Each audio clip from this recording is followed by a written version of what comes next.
బావా ఏం లైఫ్ బావా నీది. నువ్వు చాలా ఇంటెలిజెంట్ అని నా బ్రెయిన్ చెప్పేది మా. నీ బాడీలో బ్రెయిన్ ఉందా జోజో? బావా నువ్వు జోజో అని జో కొడతావు కానీ నేను చాలా షార్ప్ బావా. మొత్తానికి నీ దగ్గర విషయం ఉందంటావు. నీ బ్రెయిన్ నేను క్యాచ్ చేశాను బావా. నువ్వు సూపర్ బావా. ఏం క్యాచ్ చేసావు చెప్పరా? నా బ్రెయిన్ నీకు నచ్చపోతే మాత్రం నా బాడీకి మసాజ్ చేయొద్దు.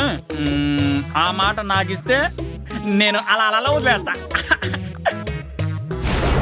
సరే మాటిస్తున్నాను, బట్ ఎక్స్ట్రా అయిందనుకో మసాజ్ తప్పదు. ఓకే వదులుతాను, కాసుకో బావా. రేషన్ షాప్ డీలర్ ని నీ మర్చిని పెట్టుకున్నావు. షుగరు, కందిపప్పు, నూనె అన్ని ఫ్రీగా ఇంటికి పంపించేసుకుంటున్నావు. ప్రజల్లో మంచి పేరు కొట్టేస్తున్నావు బా.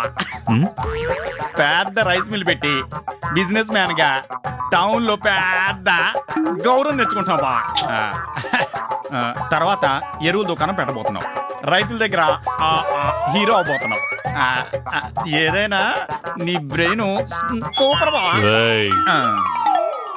నా బ్రెయిన్ గురించి కరెక్ట్ గా తెలియకపోయినా కొంత తెలుసుకున్నాడు. పూర్తిగా తెలిస్తే వీడి బ్రెయిన్ ఆగిపోతుంది.